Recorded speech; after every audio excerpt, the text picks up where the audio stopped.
Welcome back, everyone. Before we dive in, make sure you drop your thoughts and the lessons you took from this story in the comments. And don't forget to like and subscribe. Let's get into it. The closet smelled like cedar and old shoes. I was crouched between winter coats and storage boxes, holding a massive stuffed unicorn that had cost me $200 at Target, the one my daughter Lena had been begging for since July. My legs were already cramping. I had been hiding for 20 minutes, waiting for the perfect moment to burst out and yell surprise when Lena came home from her grandmother's house. She was turning 6 today, 6 years old. I could barely believe it. The bedroom door opened at 3:47 p.m. Footsteps crossed the hardwood floor, but they were wrong. Too heavy. Adult footsteps, not Lena's excited little run.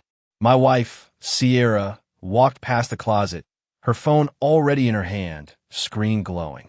She stopped in front of our bed, angled the phone toward herself, and hit record. I could see her through the gap in the closet door, see the red recording light, see her face transform into something I did not recognize. "Okay," Sierra said to the camera, her voice shaking with manufactured emotion. "I need to document this before I lose my courage. My name is Sierra Ellis, and I need to tell the truth about my husband."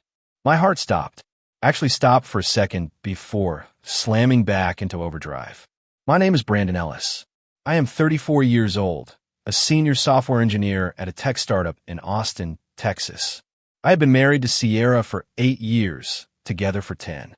We met at a friend's birthday party in 2013, hit off immediately, and got married 2 years later in a small ceremony at her parents' place in Fredericksburg. Lena was born a year after that, in October 2018. The single best thing that had ever happened to me. I thought we were happy, genuinely happy. We had a nice house in Pflugerville, in a neighborhood with good schools and parks. I made decent money, about $130,000 a year. Sierra worked part-time as a dental hygienist, 20 hours a week, mostly for the social interaction and the health insurance. We split household duties fairly. We took family vacations to Port Aransas and Galveston, had date nights twice a month. It was a normal life, a good life, or so I thought. Lately, though, things have fell off. Small things at first, easy to rationalize. Sierra had been on her phone constantly, always angling the screen away from me when she typed. She had started asking strange questions about my salary, about my stock options, about whose name was on the house deed, and how our bank accounts were structured. She had become distant, irritable, picking fights over nothing. Loading the dishwasher wrong, forgetting to buy the right kind of milk, leaving my gym bag in the hallway. I blamed stress. Maybe lingering postpartum depression that had never fully resolved. Maybe the normal ebb and flow of marriage. I told myself it would pass. Now I was crouched in a closet listening to my wife record a video about me, and every red flag I had ignored came rushing back with perfect clarity. "Brandon has been abusing me for years," Sierra said to the camera, her voice trembling with practiced vulnerability. "Emotionally, financially, and recently it has gotten physical. I am scared. I am terrified, but I have to protect my daughter. I have to get us out before it is too late." My hands started shaking. The unicorn synthetic fur felt wrong against my palms, too soft, too innocent for what I was hearing. This was not real. It cannot be real. "He controls all our money," Sierra continued, tears forming in her eyes. Actual tears streamed down her face. "I have no access to our accounts. He monitors everything I do. He tracks my phone, reads my messages, will not let me see my family without permission. Yesterday, he grabbed my arm so hard he left bruises." She pulled up her sleeve and showed the camera her forearm. I could see from the closet. There were bruises, dark purple marks that looked fresh, painful, real. Except I had never touched her. Never. Not once in 10 years had I ever laid a hand on her in anger. I did not control her phone. I did not monitor her messages. I did not restrict her access to money. We had joint accounts. She had her own credit cards. She went wherever she wanted, whenever she wanted. Everything she was saying was a lie. A complete, calculated lie. I am recording this because I do not know if I will survive long enough to tell someone in person, she said, her voice breaking. If something happens to me, if I disappear or end up in the hospital or worse, please know that Brandon Ellis did this. Please protect my daughter. Please do not let him get away with this. She tapped the screen. The recording light disappeared. Sierra stood there for a moment, wiped her tears, checked her appearance in her phone's reflection. Then she smiled. Not a sad smile, not a relieved smile, a satisfied smile. The smile of someone who had just nailed a performance. She opened her camera roll, watched the video she had just recorded, nodded to herself, and sent it somewhere. I watched the sending animation complete. Then she put her phone away, left the bedroom, closed the door behind her, and I was alone with a $200 stuffed unicorn and the complete destruction of everything I had believed about my marriage. I stayed in that closet for another 5 minutes, trying to process what I had just witnessed. My wife had recorded false evidence of abuse. She had somehow created those bruises.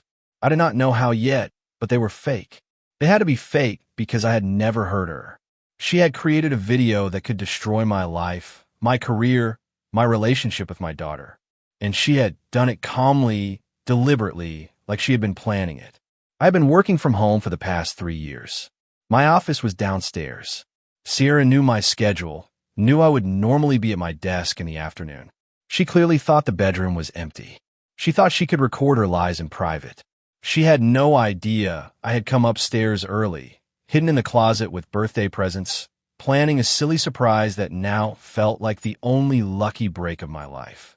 Because if I had not been there, if I had not seen this, I would never have known what was coming. I would have been blindsided when she filed for divorce or called the police or posted that video online. I would have had no defense, no preparation, no proof that she was lying. But I had seen it. I had witnessed the whole thing. Now I just had to figure out what to do with that knowledge. I waited until I heard Sierra go back downstairs and heard the television turn on in the living room. Then I crept out of the closet, left the unicorn on the bed, and grabbed my phone from my pocket. My hands were still shaking. I opened a voice memo app and realized with a sick drop in my stomach that I had not been recording. I had just watched my wife create false evidence against me, and I had no proof, no documentation, just my word against hers. And if she was willing to lie about abuse, willing to manufacture bruises, willing to cry on camera, who would believe me? I needed evidence. Real evidence. I needed to know what else she had done, what else she was planning. I went to my office downstairs, locked the door, and pulled up our shared iCloud account. Sierra and I had set it up years ago for photos and backups. We had never really used it for anything important, but we had. Never turned it off either. I logged in, navigated to her phone's backup files, and started downloading. It took 15 miserable minutes for everything to appear. Her messages, her photos, her app data, her browser history. I sat there, the glow of the monitor reflecting off my hands, and clicked in her text messages. What I found made me want to throw up. There were text messages with her sister, Carla, going back 3 months. Carla had apparently been coaching her through this entire plan. The messages laid it out with horrifying clarity. Did you get the bruises done? Carla had texted on Monday.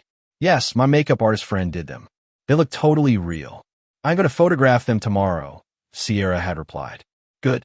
Remember, you need documentation. Video, photos, witnesses if possible. The more evidence of abuse, the better your case, Carla wrote. I know, Sierra answered. Brandon's income is perfect for maximum child support. Plus his stock options are about to vest. Timing is everything. My vision blurred. I had to read that twice to make sure I was not misunderstanding. They were talking about my income like it was a target. Carla had asked, what about Lena? Do you think she will back you up? Sierra responded, I've been working on that. She is 6. Easy to coach. I will tell her daddy was mean to mommy. See if she repeats it to the therapist I am taking her to next week. I literally could not breathe. My daughter. They were planning to manipulate my daughter into lying about me. I kept scrolling with a numb hand. I found a draft fundraising page Sierra had been working on. The title read, Help me and my daughter escape domestic violence. The description painted me as a monster, a controlling abuser, a threat to their safety.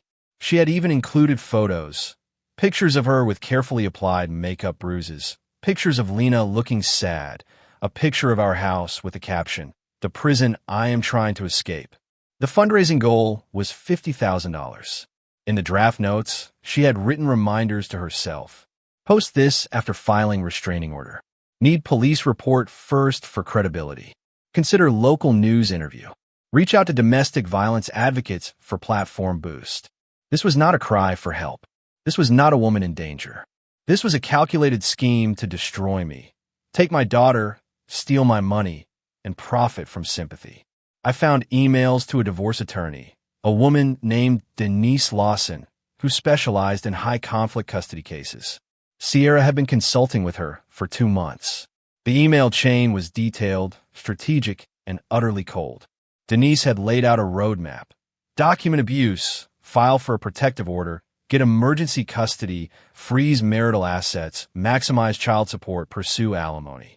Your husband's income makes this a strong financial case, Denise had written in one email. With documented abuse, you will have leverage for a favorable settlement. You will want to avoid criminal charges and public exposure. Most men in his situation settle quickly. Sierra had replied, that is the goal. I want enough to start over. Enough so I never have to work again. He owes me that after everything I've sacrificed. I sat back in my chair, staring at the words as if they might rearrange into something less devastating. I had been married to this woman for 8 years. I had trusted her, loved her, built a life with her. And she had been planning my destruction like a business deal. There were timestamps on everything. This had been going on for at least 4 months, probably longer. All those late nights on her phone. All those questions about my finances. All those manufactured arguments. It had all been set up, building a narrative, creating a paper trail. I opened her photo library. There was a hidden album I had never seen before. Inside were dozens of photos. Pictures of her with makeup bruises in different locations, different angles, different levels of severity. Pictures of our house staged to look messy and chaotic, like we lived in constant conflict. Pictures of Lena crying, probably taken after normal childhood meltdowns, but framed to look like evidence of trauma. There were also screenshots of articles about domestic violence, custody battles, strategies for proving abuse in court, and financial settlements in high-asset divorces.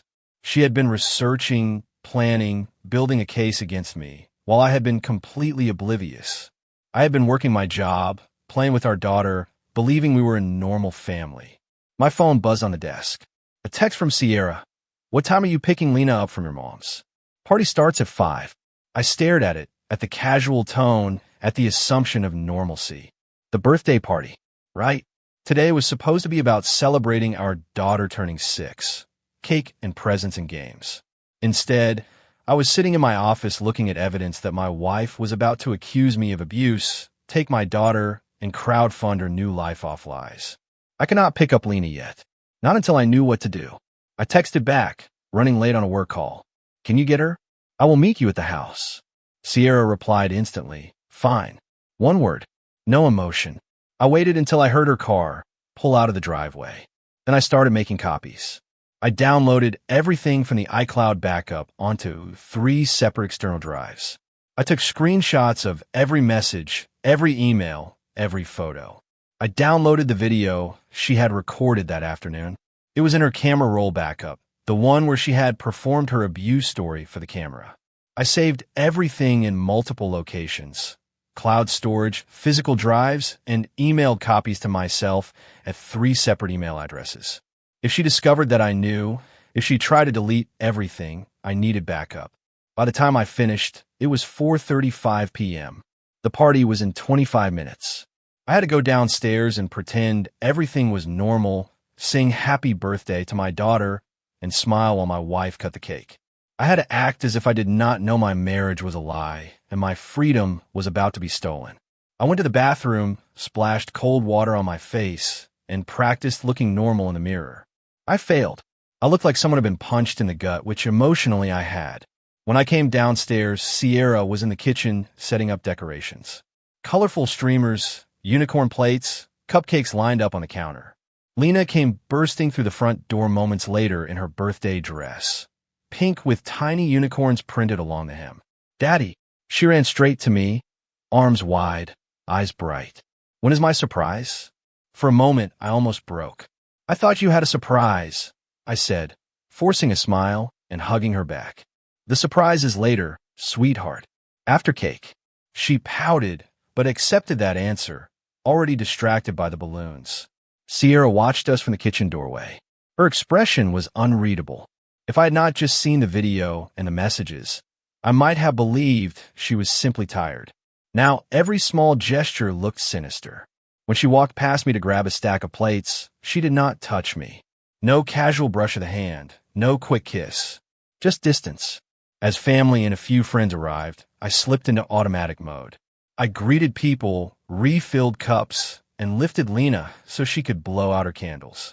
I watched her cheeks puff as she made a wish, eyes squeezed shut, and wondered if I would still be in her life by her next birthday.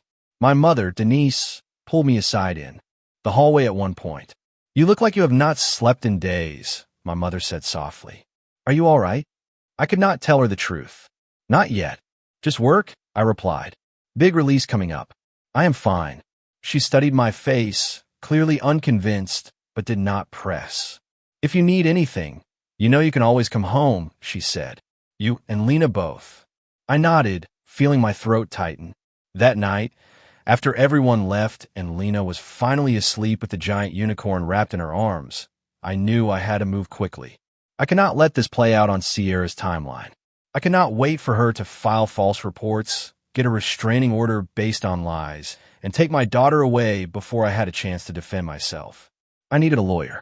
Immediately, I went to my office, closed the door, and started researching family law attorneys in Austin. One name kept appearing in articles and reviews. Rochelle Parker, partner at Parker & King, with 18 years of experience in high-conflict custody and divorce cases. Her website said she specialized in defending against false allegations. It felt like the only solid thing in a world that had just turned upside down. I called her emergency line. It was 10:47 p.m. on a Friday, but her voicemail said she would respond to urgent matters within 2 hours. She called back at 11:23 p.m. "This is Attorney Parker," she said, her voice calm and professional. "I received your message. Is this Brandon Ellis?" "Yes," I said. "I'm sorry to call so late, but this is urgent. I think my wife is about to accuse me of domestic violence, and it is all fabricated." There was a brief pause. "Mr. Ellis, are you in immediate physical danger right now?" Rochelle asked. "No," I said, "but my daughter might be, and I am about to be falsely accused of things I did not do." I spent the next 30 minutes telling her everything. I described hiding in the closet, the video Sierra recorded, the fake bruises, and the iCloud backup. I explained the messages with Carla, the draft fundraising page, the emails with Attorney Lawson, the plan to coach Lena into saying I had been mean to her mother. Rochelle listened without interrupting, occasionally asking for dates or clarifications. When I finished, she was quiet for a moment. Then she said, "Mr. Ellis, I'm going to be very direct. If your wife files first, if she gets a protective order based on false allegations, you will almost certainly lose access to your daughter immediately. The court will err on the side of caution. Even with evidence that she is lying, it can take months, sometimes years, to unravel these cases. By the time the truth comes out, the damage to your relationship with your child can be severe." My chest tightened. "What do I do?" I asked. "We file first," Rochelle said. "Tomorrow morning, we file an emergency petition for custody based on parental alienation and fraud. We present all the evidence you have gathered, the video, the messages, the emails, the stage photos. We show the court that she is fabricating abuse allegations and planning to manipulate your daughter. We get ahead of her narrative." "Can we file on a Saturday?" I asked. "I can file emergency petitions any day of the week," Rochelle said. "That is what emergency means. But you need to understand something. This is going nuclear. Once we file, your wife will know you know. She will retaliate. She might accelerate her plans, file her own reports, create more false evidence. You need to be prepared for a fight." I thought about Lena sleeping upstairs, hugging that unicorn, completely unaware that her parents were preparing to go to war. "I am prepared," I said. Rochelle did not sugarcoat anything. "Good. Meet me at my office tomorrow morning at 8 o'clock. Bring every piece of evidence you have. Drives, screenshots, everything. We're going to build the most thorough case we can. I did not sleep that night. I lay in bed next to Sierra, listening to her slow, even breathing, wondering who she really was. At one point, she rolled toward me, draped an arm across my chest out of habit, and murmured, "You were quiet at the party." I stared up at the ceiling. "Just tired," I said. "Long week." She hummed in vague sympathy and drifted back to sleep. I lay there awake until dawn. Saturday morning, I told Sierra I had to go into the office for a few hours. "Server emergency," I said. That was always a plausible excuse in my line of work. She barely looked up from her phone. "Okay," she replied. "Do not forget Lena has a dentist appointment on Wednesday." The normalcy of her tone made my skin crawl. Lena was in the living room watching cartoons, legs swinging off the couch. I knelt down beside her. "I have to go to work for a little bit, sweetheart," I said. "Grandma might come over later." She nodded absently, eyes glued to the screen. I kissed the top of her head and walked out the door, feeling like I was stepping out of one life and into another. Rochelle's office was in a glass and steel building downtown. She met me in a conference room with floor-to-ceiling windows and a view of the city. With her were a paralegal named Evan and another attorney, Valerie King, who specialized in family fraud cases. They shook my hand, introduced themselves, and immediately began working through the evidence. I laid everything out on the table. The hard drives, printed screenshots, a written timeline of what I had seen and discovered. Rochelle and Valerie spent 2 hours going through it all, taking notes, asking precise questions. "This is one of the most premeditated cases of fabricated abuse I have seen," Valerie said finally. "Your wife did not just lie. She constructed an entire false reality with documentation and witnesses." "Can we stop her?" I asked. Rochelle looked straight at me. "We can try," she said. "I am filing an emergency motion for temporary custody, ex parte, which means without her present, based on the urgency and the evidence. I'm going to argue that your daughter is at risk of psychological harm from parental alienation, that your wife is planning to coach her into making false statements, and that immediate intervention is necessary." She continued, "We have the text about coaching Lena, the fake bruises, the recorded video, the draft fundraising page. All of it shows a clear intent to deceive the court and harm the child's relationship with you. But you need to understand, family court judges are cautious. They see real abuse every day. Even with strong evidence, this is not guaranteed." "What are the odds?" I asked. Rochelle thought for a moment. "With this evidence, and if we get a judge who understands parental alienation, I would say the odds are in your favor. But I never promise outcomes. I promise effort." She filed the petition at noon. The emergency hearing was scheduled for Monday morning at 9 o'clock. The presiding judge would be Judge Elaine Porter, who Rochelle said was known for being serious about both domestic violence and false allegations. In the meantime, Rochelle told me to document everything. "Record all interactions with Sierra if state law allows it, which it does in Texas," she said. "Avoid being alone with her anywhere without cameras. Keep conversations brief and neutral. Do not confront her about what you know. Let her find out in court." Saturday afternoon, I went home and forced myself back into a role that felt more foreign by the hour. I helped Sierra make dinner. "Did work go okay?" she asked while chopping. "Vegetables." "It was fine," I said. "We had to roll back a release." She nodded without looking up. "You are always putting out fires," she said.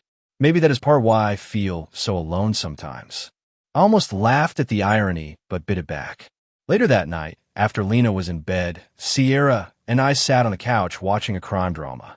The episode happened to involve a manipulative spouse lying to the police. At one point, Sierra made a face and said, "People like that disgust me. I do not understand how you can lie that easily." I stared at her profile, at the way the television light flickered across her face. "Me either," I said quietly. Sunday morning, Sierra told me she had a headache and needed a rest. She took her phone and locked herself in our bedroom for 3 hours. I knew what she was doing, preparing, coordinating, maybe emailing her attorney, but I could not do anything without tipping my hand too early.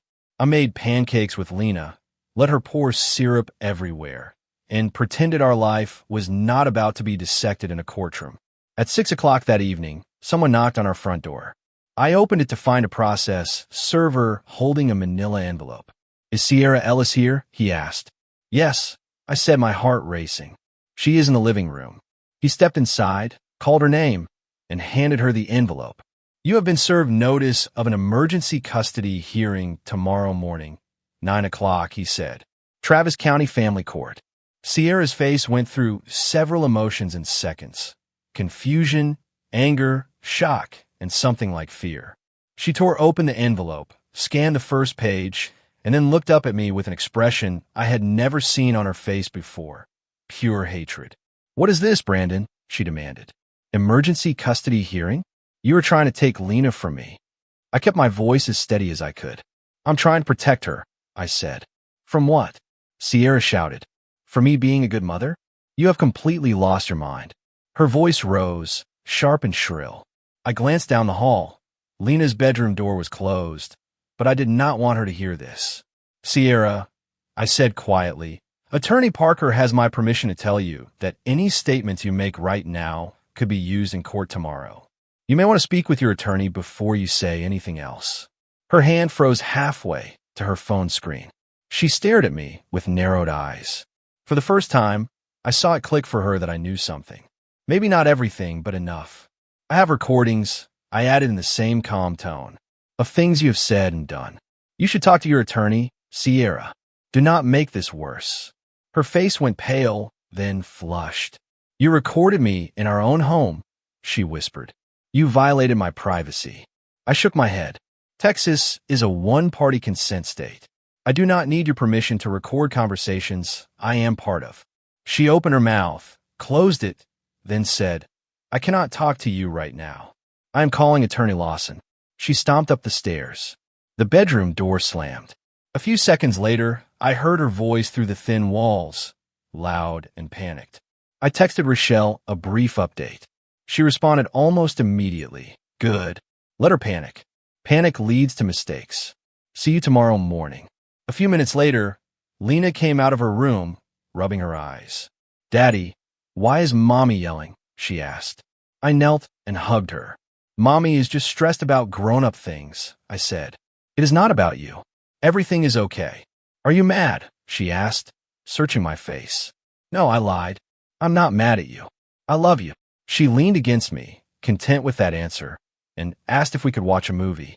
We put on the same animated film we had watched 100 times. I held her a little tighter than usual. That night, Sierra and I did not speak. She stayed in the bedroom.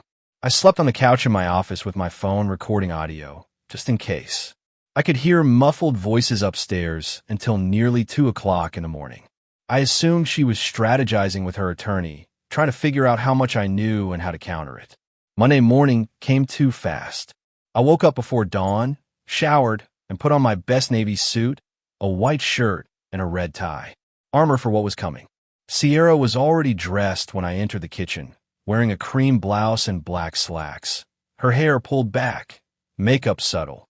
She looked composed, but her tight grip on her coffee mug gave her away. We did not talk during breakfast. My mother arrived at 7:30 a.m. to take Lena to her house for the day. "Are you two all right?" she asked, looking between us. "We have a hearing," I said, unable to keep the strain from my voice. "Family court." My mother's eyes widened, but she did not ask for details with Lena present.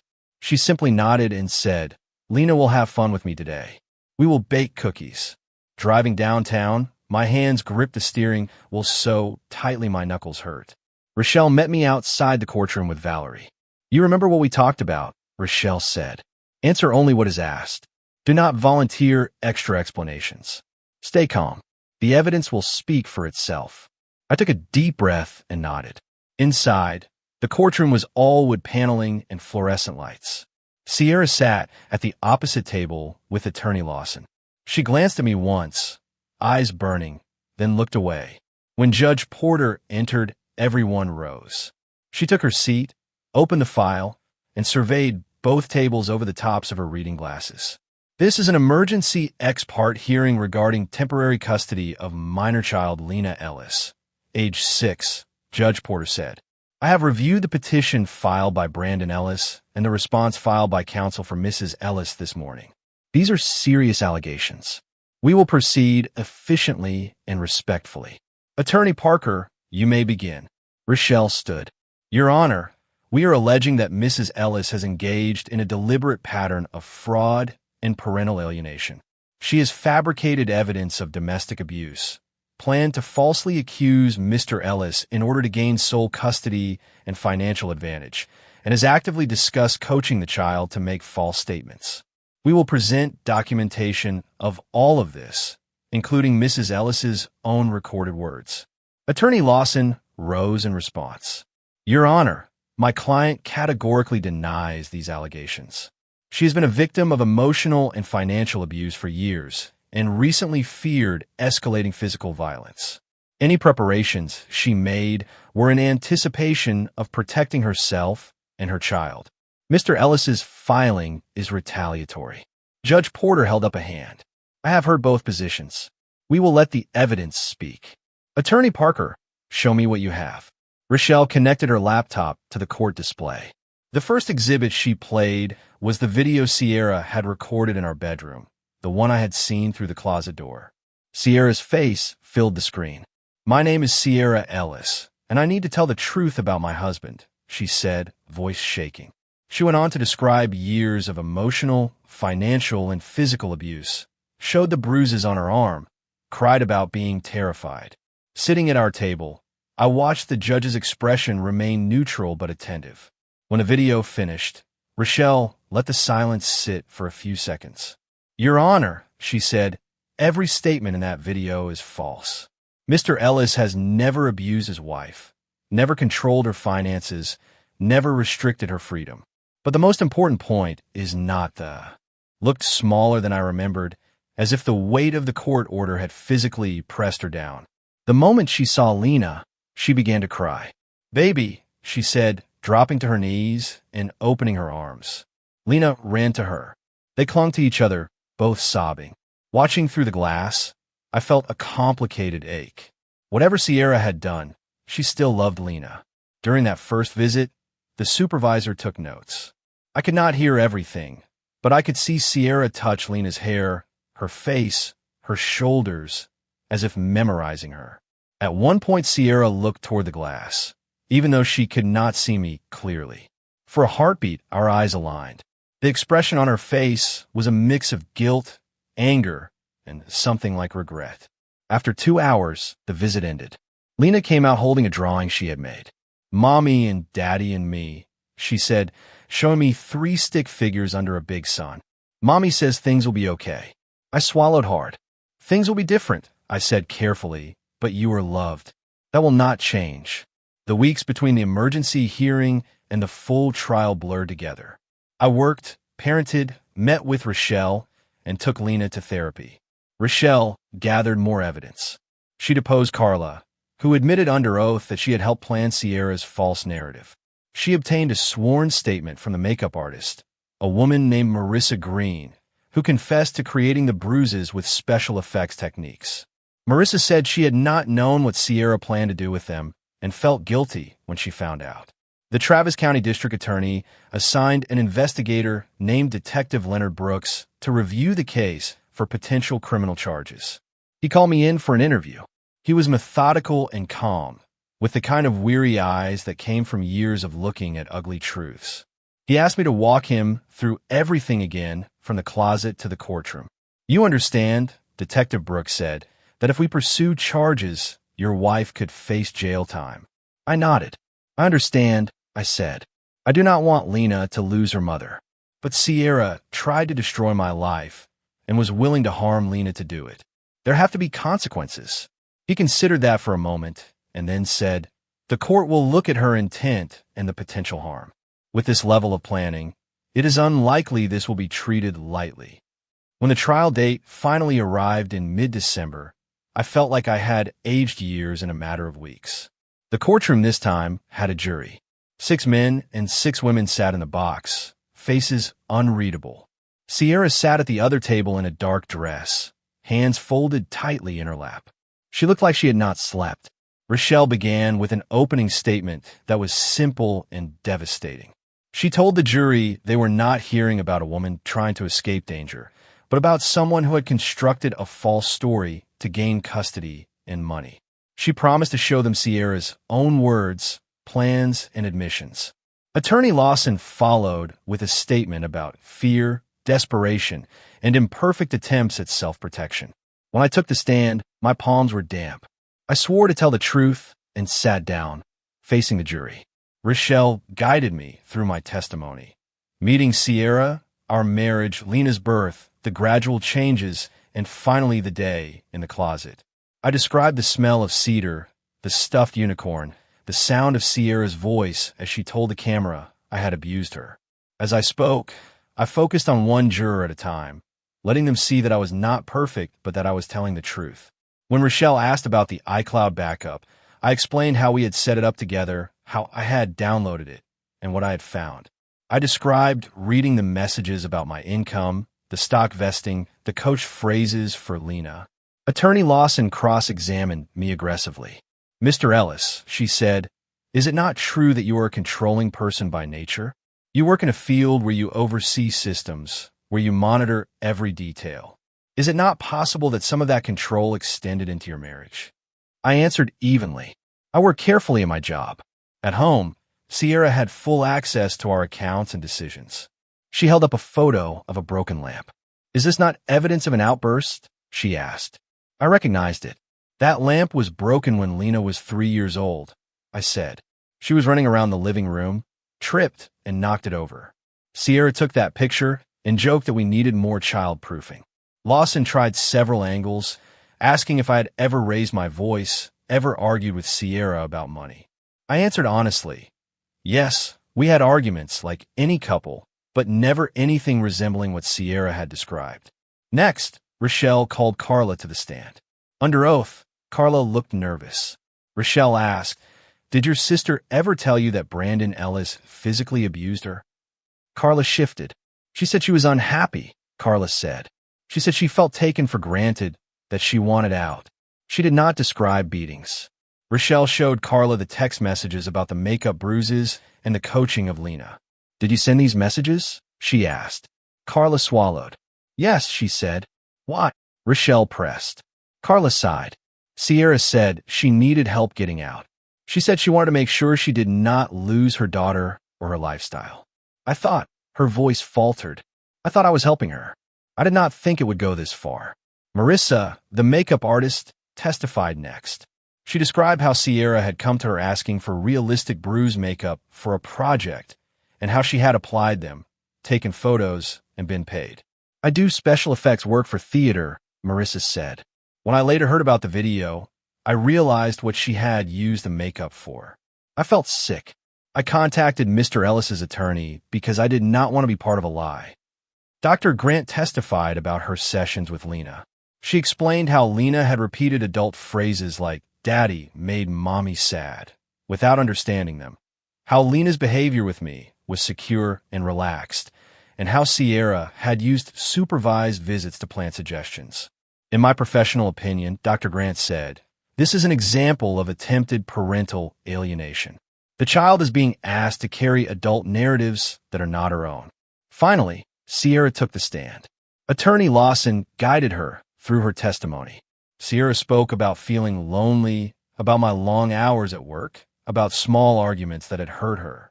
She said she had felt emotionally neglected, that money decisions overwhelmed her, that she sometimes felt invisible. Listening, I recognized kernels of truth twisted into something else. Then Rochelle stood for cross-examination. Mrs. Ellis, she began, you testified that you felt afraid of your husband. Yet, in hundreds of messages to your sister, you never described fear. You described frustration and money. Why is that? Sierra looked down. I don't want to sound weak, she murmured. I vented about practical things. Rochelle projected the text where Sierra wrote, Brandon's income is perfect for maximum child support. Timing is everything. Is this your message? Rochelle asked. Yes, Sierra said. Did you instruct your makeup artist friend to create realistic bruises on your arms? Yes, Sierra admitted. Did your husband ever cause those bruises? Rochelle asked. There was a long pause. No, Sierra whispered.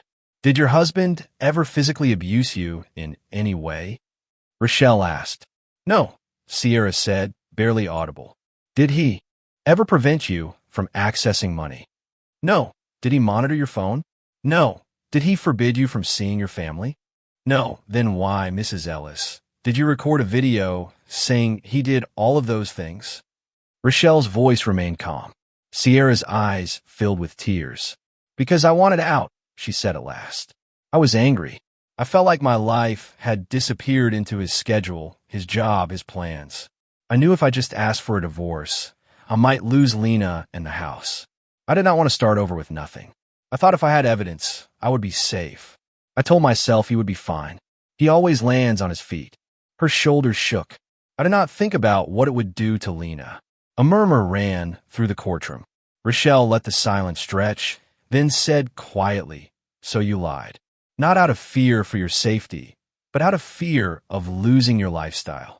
Sierra tried to backtrack, but the damage was done. The jury had heard her admit that the abuse never happened. Closing arguments crystallized everything.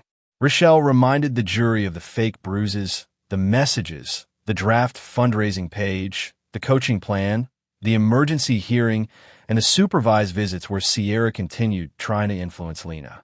She told them this was not just a marital dispute. It was an attempt to weaponize a child and the justice system. Attorney Lawson argued that while Sierra's actions were wrong, they came from a place of emotional pain and confusion, that she had been overwhelmed and made terrible decisions, but that she still loved Lena and deserved a chance to rebuild her relationship as a supervised, monitored parent. She urged the jury not to cut Sierra out of her child's life entirely. The jury deliberated for 4 hours. I sat in the hallway with Rochelle, staring at the same patch of carpet while the clock ticked. At one point, Rochelle said, "No outcome here is perfect. The best we can hope for is something that protects Lena and reflects the truth." I nodded. I did not trust my voice. When the jury returned, everyone stood. Judge Porter read the verdict. The court found that Sierra had fabricated allegations of abuse, conspired to create false evidence, and attempted to manipulate Lena's perception of me. Custody was awarded to me, sole legal and physical custody. Sierra was granted supervised visitation 2 hours per week, contingent on completing parenting classes and undergoing psychological evaluation. Judge Porter added that all evidence would be forwarded to the district attorney with a recommendation for criminal prosecution. As the words sank in, Sierra covered her face with her hands and sobbed. I felt no victory in that moment, only exhaustion. The marriage I thought I had was gone. What remained was my responsibility to protect my daughter. 3 weeks later, the district attorney's office announced charges: multiple counts of fraud and conspiracy. Faced with mounting evidence and a strong case, Sierra eventually accepted a plea deal. She pled guilty to 2 counts of fraud and 1 count of conspiracy. The sentence was 18 months in county jail, followed by 3 years of probation and mandatory counseling. I did not attend the sentencing. Rochelle went and texted me afterward. She wrote that Sierra had apologized in court, saying she was sorry for what she had done to me and to Lena. The judge acknowledged the apology, but made it clear that the consequences were necessary. I read the message late at night at the kitchen table, staring at my phone until the screen dimmed. 6 months after the trial, life settled into a new rhythm. Mornings became a rush of making breakfast, packing lunches, and getting Lena to school. Evenings were homework, dinner, and bedtime stories. Some nights Lena wanted to talk. "Why is Mommy gone so long?" she would ask, tracing patterns on her blanket. I answered as carefully as I could. "Mommy made some very serious mistakes. I would say she has to take responsibility and work on those mistakes before she can be with you more.